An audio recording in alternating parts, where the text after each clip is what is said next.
Class 10th chemistry का chapter number 1 chemical reactions and equations. ये chapter बच्चों बहुत ही ज़्यादा इंटरेस्टिंग है और आपको अपने आसपास होने वाले चेंजेस को समझाने में हेल्प करेगा। तो स्टार्ट करते हैं। सबसे पहले आपने कभी सोचा है कि कभी दूध गर्मियों में रूम टेम्परेचर पर छोड़ दिया जाता है तो क्या होता है? एक लोहे का तवा ह्यूमिड एटमॉस्फेयर में रखा हो तो क्या होता है? खाना हमारी बॉडी में डाइजेस्ट होता भी है या नहीं? हम सांस कैसे लेते हैं? तो इन सभी सिचुएशंस में जो इनिशियल सब्सटेंस था उसकी नेचर और आइडेंटिटी में कुछ बदलाव आता है। हमने अपनी पिछली क्लासेस में फिजिकल और केमिकल चेंजेस के बारे में पढ़ा था। जब भी कोई केमिकल चेंज होता है तो हम कह सकते हैं कि एक केमिकल रिएक्शन हुआ है।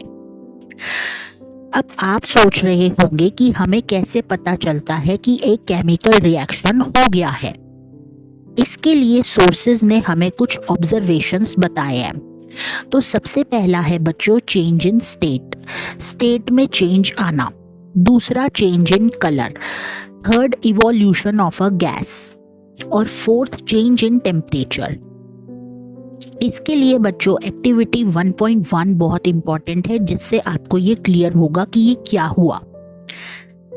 पहली एक्टिविटी में हमें क्या बताया है कि एक 3 से 4 सेंटीमीटर लंबी मैग्नीशियम रिबन को लो और उसे सैंड पेपर से पहले अच्छे से क्लीन करो।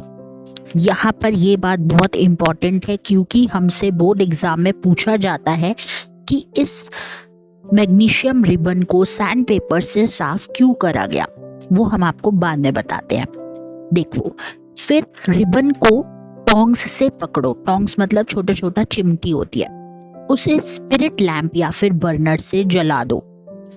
फिर कुछ ऐश बनेगी, राख बनेगी। उसे एक वॉच ग्लास में कलेक्ट करो। मैग्नीशियम रिबन को जलाते वक्त अपनी आंखों से जहां तक हो सके बच्चों आपने दूर रखना है।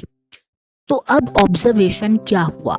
आप ऑब्जर्व करोगे कि मैग्नीशियम रिबन जो है वो डेजलिंग वाइट फ्लेम के साथ जलती है और एक वाइट पाउडर में बदल जाती है। अब ऐसा क्यों हुआ बच्चों? अब उस क्वेश्चन का आंसर आएगा। ये जो वाइट पाउडर है इसका नाम है मैग्नीशियम ऑक्साइड। ये मैग्नीशियम एयर में जो ऑक्सीजन मौजूद है उसके बीच का रिएक्शन होने की वजह से बनता है। यानी यहाँ पर एक नया सब्सटेंस बन गया जो एक केमिकल रिएक्शन का सबूत है।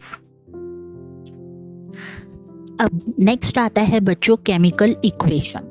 जब हम किसी केमिकल रिएक्शन को सेंटेंस में डिस्क्राइब करते हैं, जैसे जब एक मैग्नीशियम रिबन ऑक्सीजन में जलता है तो वो मैग्नीशियम ऑक्साइड में बदल जाता है, तो ये काफी लंबा हो सकता है। इसको शॉर्टर फॉर्म में लिखने के 2 तरीके हैं। सबसे पहला है कि वर्ड इक्वेशन। वर्ड इक्वेशन में हम कैसे लिख सकते हैं कि मैग्नीशियम और ऑक्सीजन गिव्स मैग्नीशियम ऑक्साइड। यहाँ मैग्नीशियम और ऑक्सीजन वो सब्सटेंस है जो केमिकल चेंज अंडरगो करते हैं। इन्हें हम रिएक्टेंट्स कहते हैं। लेफ्ट साइड वाले हमेशा रिएक्टेंट्स होते हैं।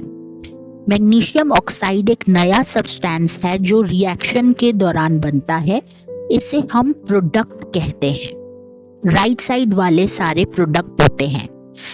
एक एरो बीच में होता है, रिएक्टेंट से प्रोडक्ट्स की तरफ पॉइंट करता है, जो रिएक्शन की डायरेक्शन बताता है। रिएक्टेंट्स को बच्चों हमेशा लेफ्ट हैंड साइड पर लिखा जाता है और उनके बीच प्लस का साइन होता है।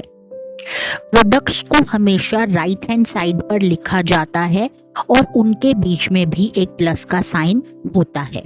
ये तो था पहला तरीका जिसे हम कहते हैं वर्ड इक्वेशन। दूसरा आता है symbolic chemical equation. Chemical equations को और भी ब्रीफ में कंसाइज और यूजफुल बनाने के लिए हम वर्ड्स की जगह केमिकल फॉर्मूले का यूज करते हैं।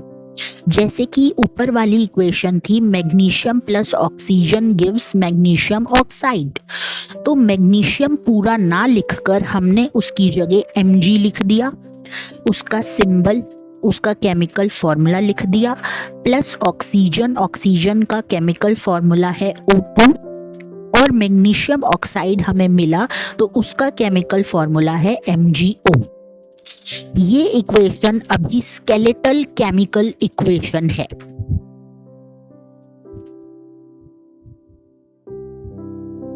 इसका मतलब है कि इसमें एटम्स की काउंट लेफ्ट हैंड साइड और राइट हैंड साइड पर सेम नहीं है, यानी मास अभी सेम नहीं है।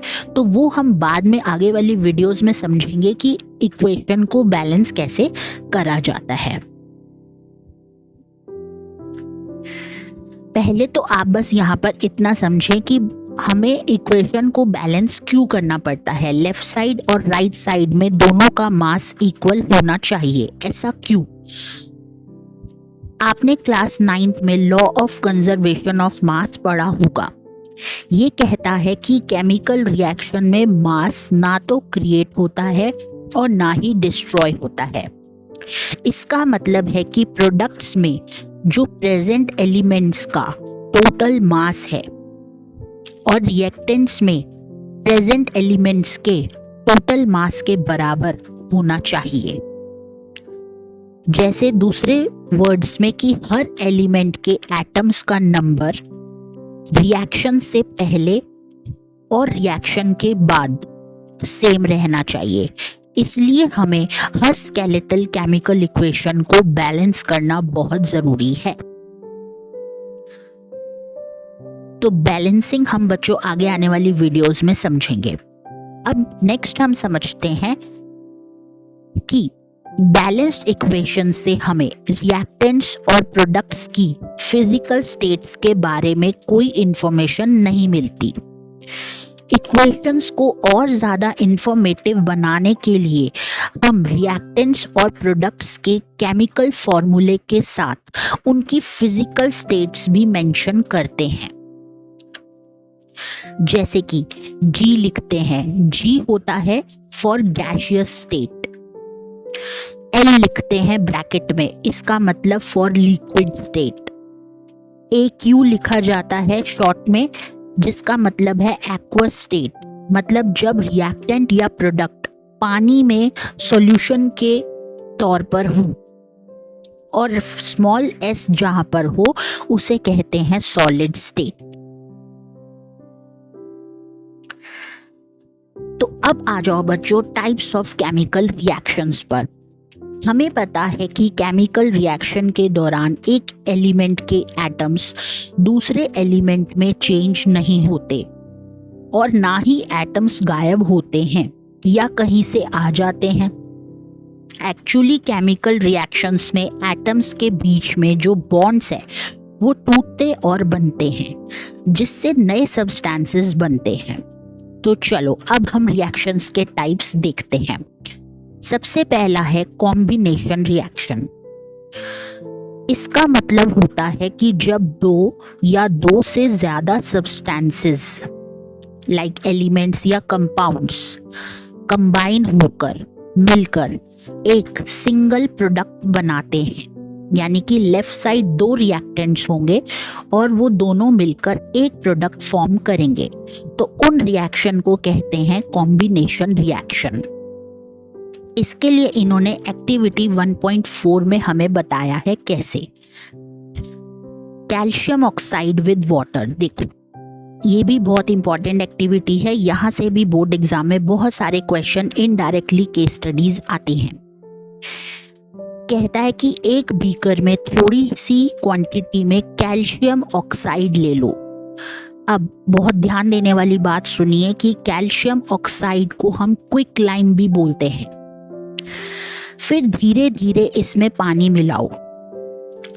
अब बीकर को टच करके देखो, क्या ऑब्जर्व करोगे? ऑब्जर्व ये होगा कि बीकर गर्म महसूस होगा। तो क्या हुआ कि कैल्शियम ऑक्साइड पानी के साथ जो है बहुत ही विगरसली रिएक्ट करता है और स्लेग्ड लाइम को बच्चों हम कैल्शियम हाइड्रोक्साइड भी बोलते हैं, तो स्लेग्ड लाइम बना देता है। साथ ही बहुत ज्यादा इसमें से हीट रिलीज होती है। जैसे आपको इक्वेशन दिख ही रही है कि CaO plus H2O gives CaOH2। यहाँ कैल्शियम ऑक्साइड और वाटर मिलकर एक सिंगल प्रोडक्ट कैल्शियम हाइड्रोक्साइड बना रहे हैं, इसलिए ये एक कॉम्बिनेशन रिएक्शन है। अब यहाँ पर बच्चों मेन इंटरेस्टिंग फैक्ट क्या आता है कि ये जो रिएक्शन है, इससे जो बना स्लेग्ड लाइम का सॉल्यूशन वो वॉल्स की वाइट वॉशिंग के लिए यूज होता है।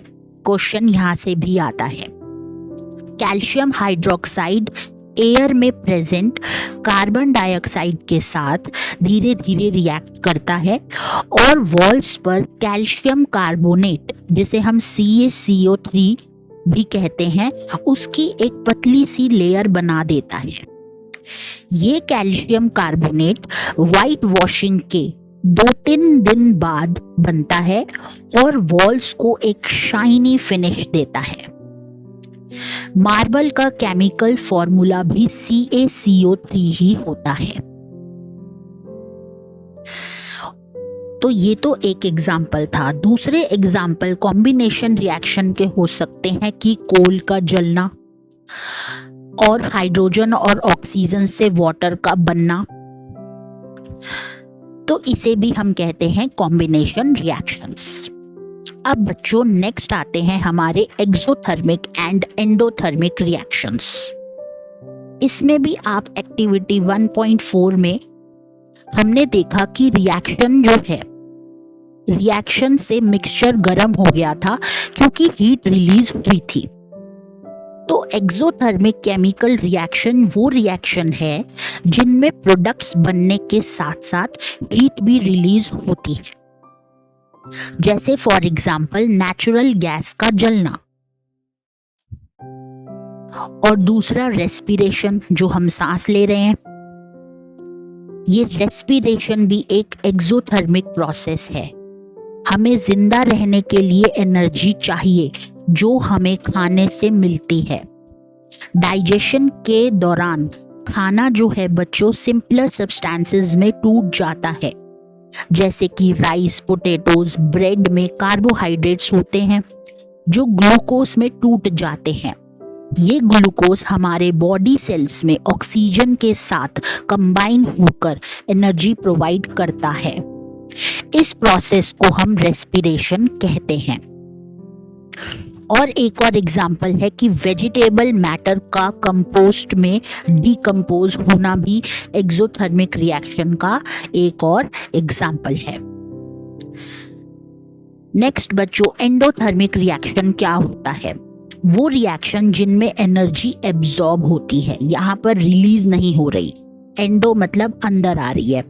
तो एक एक्टिविटी है कि एक टेस्ट ट्यूब में 2 ग्राम बेरियम हाइड्रोक्साइड ले लो, उसमें 1 ग्राम एमोनियम क्लोराइड ऐड करो और ग्लास रॉड से मिक्स करो। टेस्ट ट्यूब के बॉटम को टच करके देखो, आपको क्या पता चलेगा कि टेस्ट ट्यूब का जो बॉटम है वो पूरा का पूरा ठंडा महसूस होगा। ऐसा क्यों हुआ? क्योंकि ये एक एंडोथर्मिक रिएक्शन है। इसमें से हीट यानी कि जो एनर्जी है वो एब्जॉर्ब हुई है। नेक्स्ट रिएक्शन आपका आता है डीकम्पोजिशन रिएक्शन। कॉम्बिनेशन रिएक्शन के ये अपोजिट होता है पूरा। एक सिंगल रिएक्टेंट होता है यहाँ पर, वो ब्रेक डाउन होकर 2 या 2 से ज्यादा सिंपलर प्रोडक्ट्स बना देता है। डीकम्पोजिशन रिएक्शन को होने के लिए एनर्जी की जरूरत होती है जो हीट, लाइट या फिर इलेक्ट्रिसिटी के फॉर्म में सप्लाई की जाती है। इसलिए इस रिएक्शन को ज्यादातर एंडोथर्मिक ही बोला जाता है, यानी कि डीकम्पोजिशन भी एक तरीके से अक्सर एंडोथर्मिक ही होते हैं। तो अब देखते हैं बच्चों, इसके भी पार्ट हैं। तो सबसे पहला है thermal decomposition. Thermal decomposition reaction के लिए इन्होंने एक्टिविटी 1.5 में हमें क्या बताया है तो देखते हैं। एक ड्राई बॉइलिंग ट्यूब में 2 ग्राम फेरस सल्फेट क्रिस्टल्स ले लो। उनका कलर वो कह रहे हैं नोट करो। बॉइलिंग ट्यूब को बर्नर या फिर स्पिरिट लैम्प की फ्लेम पर हीट करो। हीट करने के बाद क्रिस्टल्स का कलर फिर से ऑब्जर्व करो। अब वेरी इंपॉर्टेंट ऑब्जर्वेशन है कि फेरस सल्फेट क्रिस्टल्स का कलर बच्चों ग्रीन होता है और यही ग्रीन कलर जो है हीट करने के बाद चेंज हो जाता है। आपको बर्निंग सल्फर की कैरेक्टरिस्टिक ओडर भी आएगी, यानी कि ऐसे जले हुए सल्फर की स्मेल भी आएगी। अब फेरस सल्फेट जो क्रिस्टल्स हैं वो हीट करने पर क्या होता है कि वाटर लूज करते हैं और फिर फेरिक ऑक्साइड और सल्फर डाइऑक्साइड सल्फर ट्राइऑक्साइड में डिकम्पोज हो जाते हैं, यानी कि ये 3 चीजें बनाते हैं। फेरिक ऑक्साइड सॉलिड है, जबकि जो SO2 है यानी जो सल्फर डाइऑक्साइड है और SO3 यानी जो सल्फर ट्राइऑक्साइड है वो गैसेस हैं। तो ये आता है थर्मल डिकम्पोजिशन रिएक्शन का एग्जाम्पल। फिर एक्टिविटी 1.6 में भी आप देखें, यहाँ पर एक बॉइलिंग ट्यूब में 2 ग्राम्स लेड नाइट्रेट पाउडर लेना है। टोंग्स से पकड़कर फ्लेम पर हमें उसे हीट करना है। यहाँ पर अब हमें क्या ऑब्जर्व होगा कि हमें ब्राउन फ्यूम्स निकलते हुए दिखेंगे। कलर बहुत ज़्यादा इम्पॉर्टेंट है हर एक केमिकल रिएक्शन में, तो कलर पे बहुत सारे क्वेश्चन आते हैं बोर्ड में। केस स्टडीज बहुत ध्यान से सुनना है और समझना है। ये फ्यूम्स नाइट्रोजन डाइऑक्साइड के होते हैं। तो ये था बच्चों थर्मल डिकम्पोजिशन का एग्जाम्पल। अब दूसरा आता है इलेक्ट्रोलिटिक डिकम्पोजिशन, यानी कि जो इलेक्ट्रिसिटी की हेल्प से करा जाता है। इसमें एक्टिविटी 1.7 में देखो, इलेक्ट्रोलिसिस ऑफ वाटर। एक प्लास्टिक मग लेना है, उसके बेस में 2 होल्स या फिर ड्रिल करने हैं और रबर स्टॉपर्स लगाकर कार्बन इलेक्ट्रोड्स फिट करने हैं। इलेक्ट्रोड्स को 6 वोल्ट की बैटरी से कनेक्ट करना है।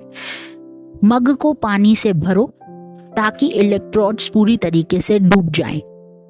पानी में थोड़ी बूंदें किसकी डालनी है? सल्फ्यूरिक एसिड की, डाइल्यूट सल्फ्यूरिक एसिड की डालनी है।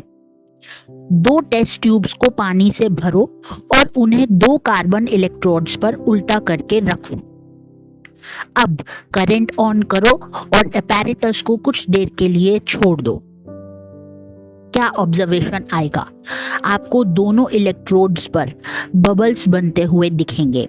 ये बबल्स टेस्ट ट्यूब्स में पानी को पूरी तरीके से डिस्प्लेस कर देते हैं।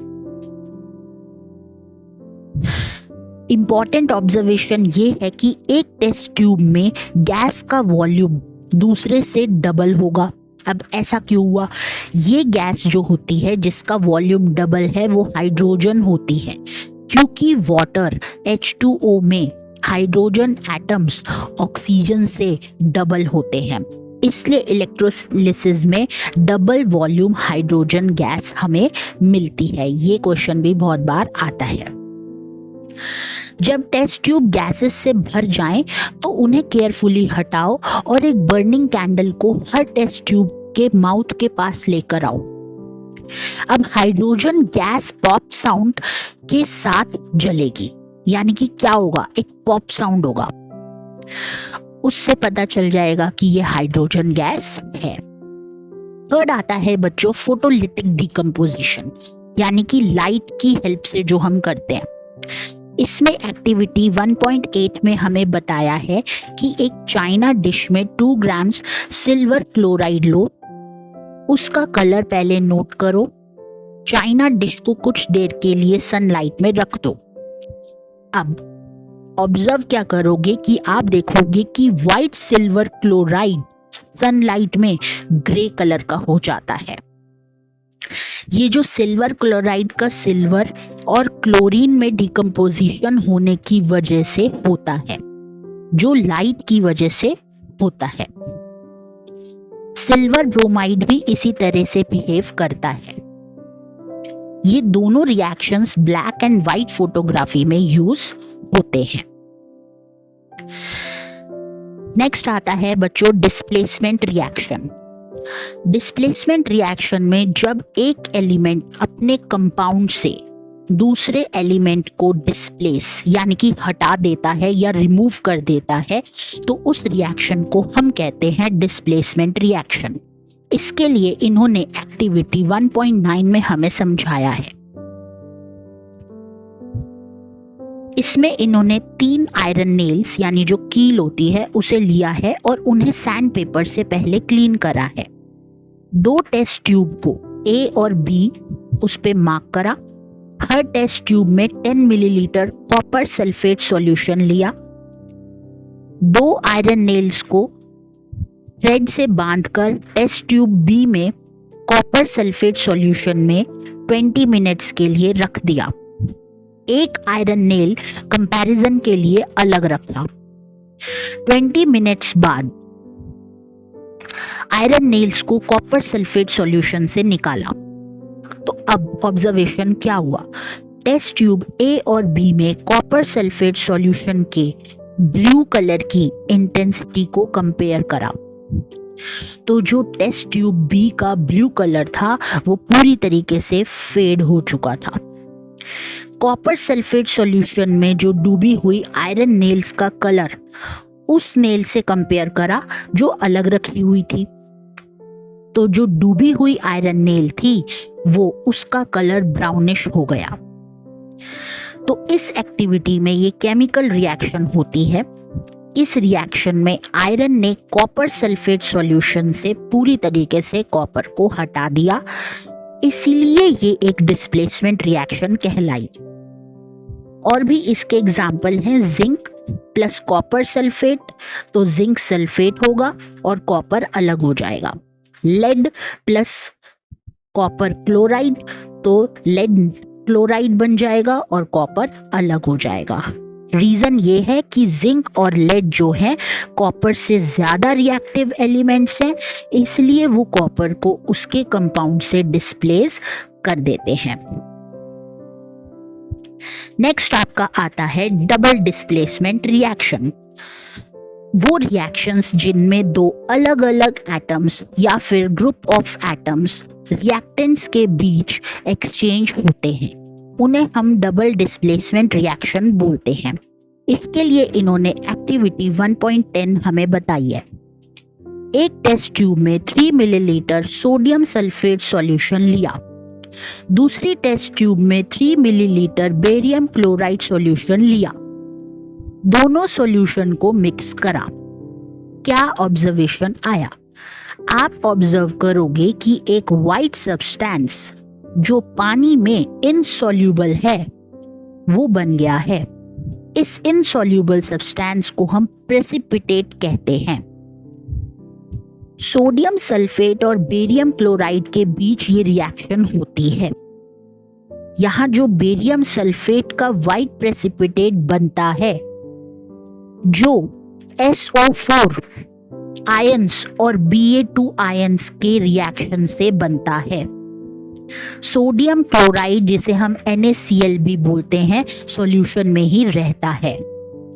तो प्रेसिपिटेशन रिएक्शन बच्चों क्या होता है कि कोई भी रिएक्शन जो एक प्रेसिपिटेट बनाती है उसे प्रेसिपिटेशन रिएक्शन हम बोलते हैं। नेक्स्ट आपका आता है ऑक्सीडेशन एंड रिडक्शन, जिसे हम रिडॉक्स रिएक्शन भी बोलते हैं। रिएक्शंस में सब्सटेंसेस का ऑक्सीजन गेन या लूज करना या हाइड्रोजन गेन या लूज करना भी शामिल होता है। ऑक्सीडेशन का मतलब होता है जब कोई सब्सटेंस रिएक्शन के दौरान ऑक्सीजन गेन करता है या हाइड्रोजन को लूज करता है तो उसे हम ऑक्सीडाइज्ड होना कहते हैं। इसी का अपोजिट रिडक्शन होता है कि जब कोई सब्सटेंस रिएक्शन के दौरान ऑक्सीजन लूज करता है या हाइड्रोजन गेन करता है तो उसे हम रिड्यूस्ड होना कहते हैं। इसके लिए इन्होंने एक्टिविटी 1.11 में हमें क्या बताया है कि एक चाइना डिश में 1 ग्राम कॉपर पाउडर लो और उसे हीट करो। तो ऑब्जर्वेशन ये होगा कि कॉपर पाउडर की सरफेस पर ब्लैक कलर का कॉपर ऑक्साइड की कोटिंग बन जाएगी। तो ऑक्सीडेशन कहाँ हुआ कि कॉपर ने ऑक्सीजन गेन किया है, इसलिए कॉपर ऑक्सीडाइज्ड हो गया है और कॉपर ऑक्साइड बन गया है। अब रिडक्शन कहाँ हुआ, इसका रिवर्स रिएक्शन। अगर इस ब्लैक कॉपर ऑक्साइड पर हाइड्रोजन गैस पास की जाती तो ब्लैक कोटिंग ब्राउन हो जाती है, क्योंकि रिवर्स रिएक्शन होती है और कॉपर दोबारा उसको मिल जाता। अब रिडॉक्स रिएक्शन क्या होता है, जिसमें दोनों होते हैं, ऑक्सीडेशन भी और रिडक्शन भी। इस रिएक्शन में कॉपर ऑक्साइड ऑक्सीजन लूज कर रहा है, इसलिए ये रिड्यूस हो रहा है, और हाइड्रोजन ऑक्सीजन गेन कर रहा है, इसलिए ये ऑक्सीडाइज हो रहा है।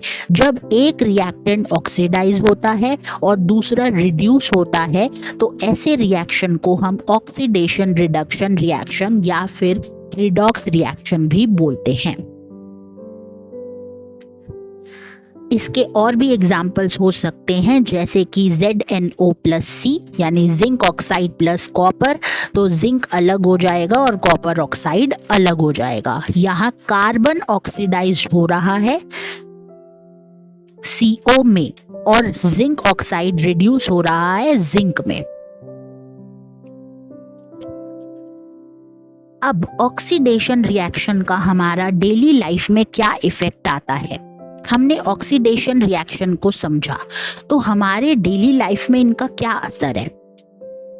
तो सबसे पहला है कोरोजन। आपने देखा होगा कि लोहे की चीजें नए होने पर चमकदार होती हैं, लेकिन कुछ देर तक खुला छोड़ देने पर उन पर रेडिश ब्राउन पाउडर की कोटिंग आ जाती है। इस प्रोसेस को हम रस्टिंग ऑफ आयरन, जिससे हम लोहे को जंग लगना भी कहते हैं। कुछ और मेटल्स भी इसी तरह से अपनी चमक खो देते हैं। तो जब कोई मेटल उसके आसपास के सब्सटेंसेस जैसे कि मॉइस्चर, एसिड्स से अटैक होता है तो उसे कोरोड होना कहते हैं, और इस प्रोसेस को कोरोजन कहते हैं।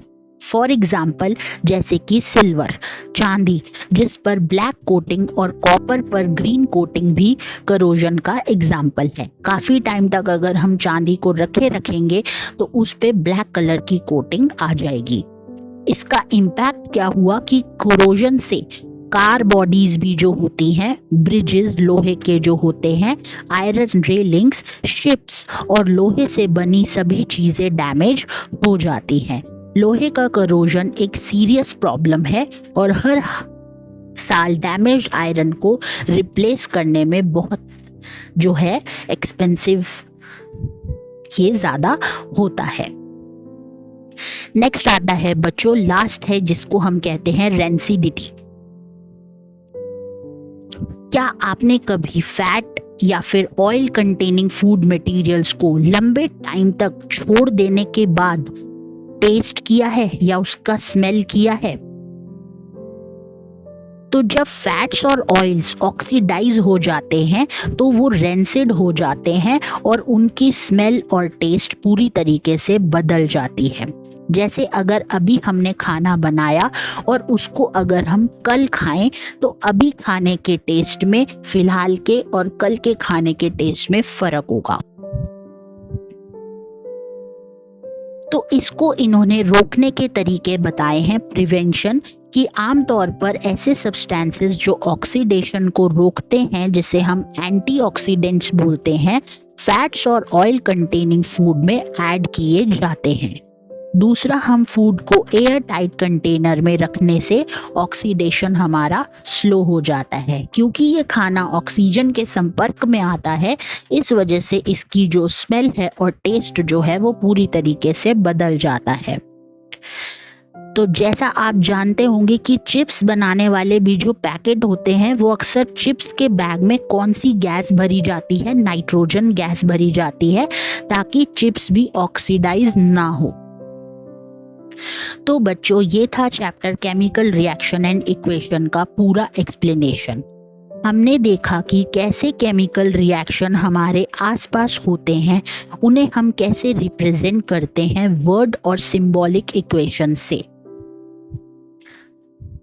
हमने अलग अलग टाइप्स ऑफ रिएक्शन जैसे कि कॉम्बिनेशन, डिकम्पोजिशन, डिस्प्लेसमेंट और डबल डिस्प्लेसमेंट को एक्टिविटीज और एग्जाम्पल्स के साथ समझा। साथ ही एक्सोथर्मिक और एंडोथर्मिक रिएक्शन के भी कंसेप्ट को क्लियर किया और फाइनली ऑक्सीडेशन और रिडक्शन और उनकी डेली लाइफ इफेक्ट्स जैसे कि करोजन और रेंसिडिटी को भी डिटेल में देखा। तो आई होप आपको ये सब कुछ बहुत अच्छे से समझ आ गया होगा। अगर कोई डाउट है तो प्लीज़ कमेंट सेक्शन में लिखकर पूछ सकते हैं। वीडियो अगर पसंद आई तो इसे लाइक करो, ज़्यादा से ज़्यादा अपने फ्रेंड्स को शेयर करो और चैनल को सब्सक्राइब करना बिल्कुल मत भूलो। मिलते हैं अगली वीडियो में।